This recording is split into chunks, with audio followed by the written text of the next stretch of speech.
안녕하십니까. 지리산 햇살 농원입니다. 요즘 귀농인들이 많이 늘다 보니 귀농인끼리 모여 서로 정보를 교환하고 동병상련의 마음으로 여러 애로사항을 얘기하면서 술잔을 나누기도 합니다. 그러다 보면 서로 시행착오를 겪었던 일들을 가십성으로 얘기를 웃으면서 많이 합니다. 귀농 후 사소한 실수야 경험으로 여기면 되겠지만 진짜 하지 말아야 할 실수는 돌이킬 수 없는 공궁으로 빠지기도 합니다. 그래서 먼저 귀농한 귀농인들이 들려주는 초보 귀농인들이 하지 말아야 할, 절대 하지 말아야 할 5가지를 저 나름으로 추려봤습니다. 첫 번째는 초기 투자를 너무 많이 하지 말라는 것입니다.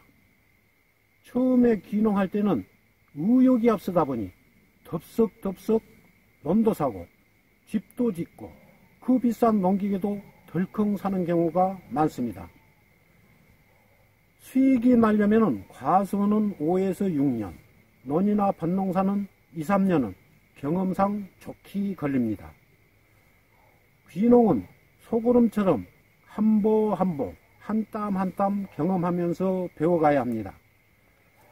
처음부터 자금난에 봉착하지 않도록 조심해야 할 겁니다. 두 번째는 무리하게 큰 집을 바로 짓지 말라는 것입니다. 귀농을 하면 하나하나 전략하고 아껴야 합니다. 큰 집을 지어놓고 처음에는 만족스러울지 모르지만 관리가 여간 어려운 게 아니고 겨울 난방비는 엄청 부담스럽습니다. 그리고 피치 못해 팔아야 할 경우가 생길 경우 상당히 어려움을 겪을 수도 있습니다. 잘 지어진 전원주택도 폐가가 될 수 있다는 것입니다. 세 번째는 등기상 도로가 없는 주택이나 농지는 절대 사지 말아야 합니다. 현황도로, 즉 도로는 있으나 등기상 남의 땅인 경우입니다. 처음엔 괜찮을 수 있어도 항시 분쟁의 소지가 잠재해 있다고 봐야 합니다.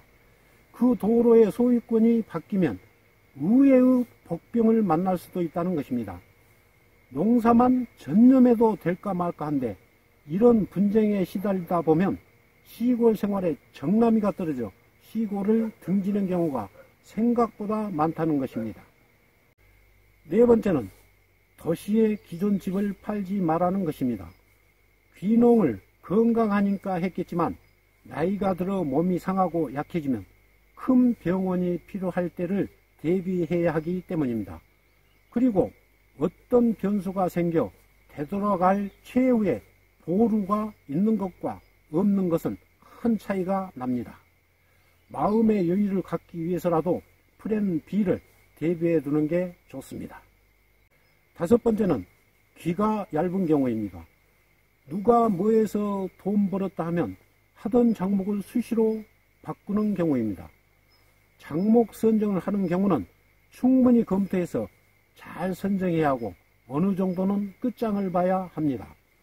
이작물, 지작물을 수시로 바꾸기만 하면 힘들고 혼자 바쁘기만 할 뿐입니다. 이런 경우가 경험이 없어서 그렇겠지만 의외로 많습니다. 네, 저도 장광설을 늘어놓았지만 그래도 귀농을 준비하실 분은 참고를 하였으면 합니다.